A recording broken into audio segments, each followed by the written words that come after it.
បងប្អូនធ្វើចន្ទទីច្រើនឆ្នាំហើយប៉ុន្តែអត់ដែលទទួលបានទិន្នផលល្អមែនទេជួបប្រទះបញ្ហាគៀងក្តឹបបញ្ហា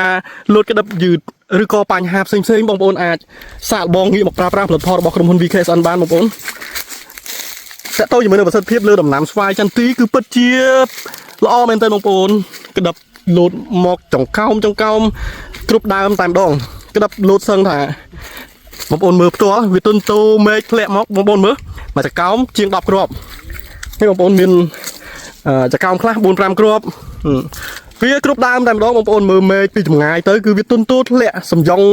សឹងថាដល់ដីតែម្ដងនេះបងប្អូនសង្កេតមើលផ្ទាល់បងប្អូនក្តាំងដូចគ្រាប់ភ្លៀងណាបងប្អូនមើលទោះបីវាមានបញ្ហាខ្លោចខ្មៅខ្លះប៉ុន្តែវាតិចតួចមែនទេបងប្អូនសម្រាប់បើប្រៀបធៀបជាមួយនឹងក្តឹបដែលនៅសល់សួស្តីពុកម៉ែបងប្អូនថ្ងៃទី15ខែ1ឆ្នាំ2025ពាក់កណ្ដាលខែទេបងប្អូនប៉ុន្តែបងប្អូនមើលតាក់ទងជាមួយនឹងការប្រមូលផលដំណាំចន្ទទីនៅចការនេះគឺបានប្រមូលផលបដាហើយដោយសារវាចាប់ផ្ដើមទូមួយហើយបងប្អូនហើយមើលតាក់ទងជាមួយនឹងក្របមើលជាមួយនឹងផ្កាត្រួយអីហ្នឹងគឺនៅចេញមកខូហាយបន្តបន្ទាប់ទេបងប្អូនអាចសង្កេតមើលនៅក្នុងវីដេអូបងប្អូនឥឡូវហ្នឹងវាកំពុងតែក្តៅខ្លាំងបងប្អូនម៉ោងវាម៉ោង1អញ្ចឹងក្តៅប៉ុន្តែខ្ញុំបាទថតវីដេអូដើម្បីឲ្យបងប្អូនទេសនាបងប្អូនអាចមើលពីចង្ងាយហ្នឹងទៅគឺទុំក្រហមច្រើនតែម្ដងក្តឹបក៏ច្រើនគុណភាពក្តឹបអីហ្នឹងគឺវាចេញមកគឺឆ្លោះល្អមែនតើបងប្អូនអាចមើលនេះខ្ញុំថតឲ្យបងប្អូនមើលសម្រាប់បងប្អូនដែលធ្វើចន្ទទីច្រើនឆ្នាំហើយប៉ុន្តែអត់ដែលបានទទួលផលអត់ដែលបាន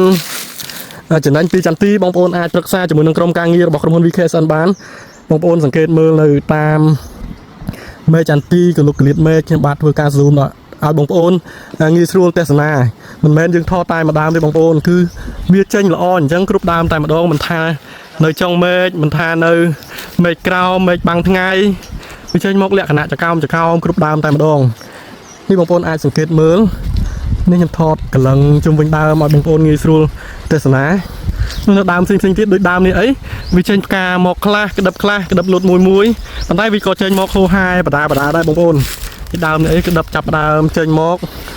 ជាលក្ខណៈចង្កោមបងប្អូនអាចមើលនៅខាងចុងមេឃនេះបងប្អូនគឺយើងថតពេញមកចការតែម្ដងដូចដើមពីចង្ងាយនោះអីបងប្អូនមើលឃើញក្រហមហ្នឹងគឺ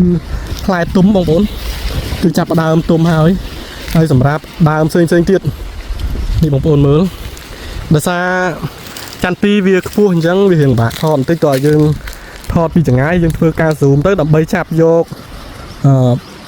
ផ្លែចាប់យកគ្រាប់ដើម្បីឲ្យបងប្អូនងាយស្រួលមើលនេះបងប្អូនអាចសង្កេតមើលជាមួយខ្ញុំ zoom ទៅកាន់មេឃឆ្ងាយដើមផ្សេងទៀតដូចគ្នាបងប្អូនមិនមែនតែមួយដើមទេគឺវាចេញមកច្រើន